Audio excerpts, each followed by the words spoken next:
Praise the lord. దేవునికి స్తోత్రం. క్రీస్తునందు ప్రియ సహోదరి సహోదరులారా, మన ప్రభువును రక్షకుడునైన యేసుక్రీస్తు నామములో మీకు వందనములు తెలియజేయుచున్నాం. ఈ ఉదయకాలపు సమయమందు ప్రభువు మిమ్మను అత్యధికముగా దీవించి ఆశీర్వదించి నడిపించి బలపరచునుగాక. ఈ దినము యొక్క వాగ్దానము, నాకు భయము సంభవించు దినమున నిన్ను ఆశ్రయించుచున్నాను. కీర్తనల గ్రంథము 56వ అధ్యాయము 3వ చరణం.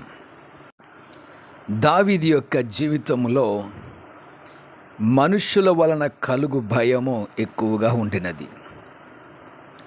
దావీదును చూచినప్పుడు ఈ మనుష్యులు అతని హేళన చేయడము,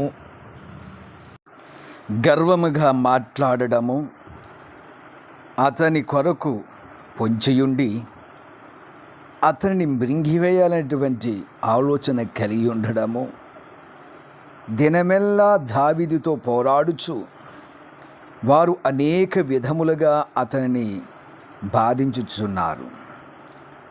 ఆ విధమైనటువంటి సంభవాలు అతని జీవితంలో జరిగినప్పటికీ అతడు దేవునిని ఆశ్రయించాడు. దేవుని మీద అతడు ఆనుకొని ఉన్నాడు. ఆ కారణమును బట్టి అతడు ఈ విధముగా తెలియజేస్తూ ఉన్నాడు. కీర్తనల గ్రంథము 56వ అధ్యాయం 4వ చరణములో దావీదు ఈ విధంగా అంటున్నాడు, దేవుని బట్టి నేను ఆయన వాక్యమును కీర్తించెదను. దేవుని యందు నమ్మిక ఉంచి ఉన్నాను, నేను భయపడను. శరీరధారులు నన్నేమీ చేయగలరు. నేను దేవుని యందు నమ్మిక ఉంచి ఉన్నాను, నేను భయపడను. శరీరముతోన్నటువంటి నరులు, శరీరధారులు నన్ను ఏమి చేయగలరు అనేటువంటి వాక్యమును మనకు తెలియజేస్తున్నాడు. కారణం ఏమిటంటే అతడు చెప్తున్నాడు, దేవుని వాక్యమును కీర్తించెదను. ప్రియ సహోదరి సహోదరులారా, ఈ వాగ్దానమును బట్టి మనం నేర్చుకోనుచున్నది ఏమిటంటే, 1 భయము సంభవించు దినమున దేవుణ్ణి ఆశ్రయించుట. 2వది భయము సంభవించు దినమున దేవుని యొక్క వాక్యమును కీర్తించుట లేక ధ్యానించుట. ఈ 2 విషయాలు గనక మీ జీవితంలో ఉండినట్లయితే మీరు ఎవరికి కూడా భయపడరు. ఎందుకంటే దేవుని యొక్క వాక్యము నిన్ను నడిపిస్తుంది. దేవుని యొక్క వాక్యము నీతో మాట్లాడుచున్నది. దేవుని యొక్క వాక్యము నిన్ను ధైర్యపరచుచున్నది. నీవు దేవుని యొక్క వాక్యమునకు సమయమును నువ్వు ఇచ్చినప్పుడు. అలాగనే దావీదు మరొక వాక్యములు ఈ విధంగా తెలియజేస్తూ ఉన్నాడు, నేను యెహోవా యొద్ద విచారణ చేయగా ఆయన నాకు ఉత్తరం ఇచ్చెను. నాకు కలిగిన భయములన్నిటిలో నుండి ఆయన నన్ను తప్పించెను. కీర్తనల గ్రంథము 34వ అధ్యాయము 4వ వచనం.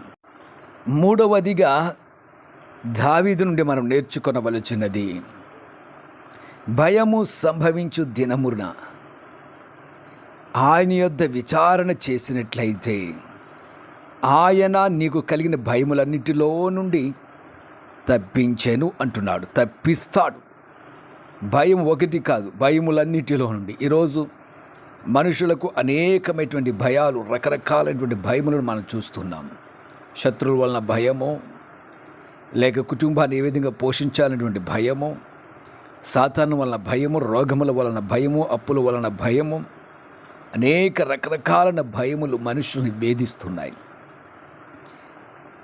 దేవుని యొక్క వాక్యం మనకు తెలియజేస్తుంది, నీకు భయము సంభవించిందా ఆయన్ని ఆశ్రయించు. నీకు భయము సంభవించిందా ఆయన వాక్యమును ధ్యానించు, ఆశ్రయించు. నీకు భయము సంభవించిందా ఆయన యొద్ద విచారణ చేయి, అనగా ప్రార్థన చేయి. ఆ విధముగా నువ్వు చేసినప్పుడు దేవుడు నీ జీవితంలో కలిగిన భయము ఒకటి కాదు, భయములన్నిటిలో నుండి నిన్ను తప్పిస్తాడు. రక్షించుటకు సమర్థత గలవాడు.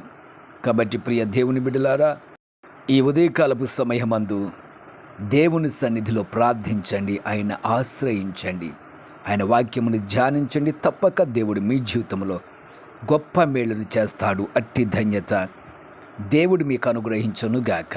ఆమెన్. ప్రార్థన చేద్దాం. ప్రియ పరమ తండ్రి, జీవాధిపతి, రక్షకుడా, నీ బిడ్డలకు కలిగిన భయములన్నిటిలో నుండి మీరు విడిపించి తప్పించండి. నీ బిడ్డలు నీకు ప్రార్థిస్తూ ఉండగా, వాక్యమును ధ్యానిస్తూ ఉండగా, నిన్ను ఆశ్రయించుచున్న నీ బిడ్డలకు మీరు మేలు చేసి కృపతో నడిపించి, ముఖ్యముగా వారి జీవితంలో కలిగే ప్రతి భయమును యేసు నామములో వెడలగొట్టి నీ కృప ద్వారా నడిపించి బలపరచమని యేసు నామమున అడుగుచున్నాము తండ్రి.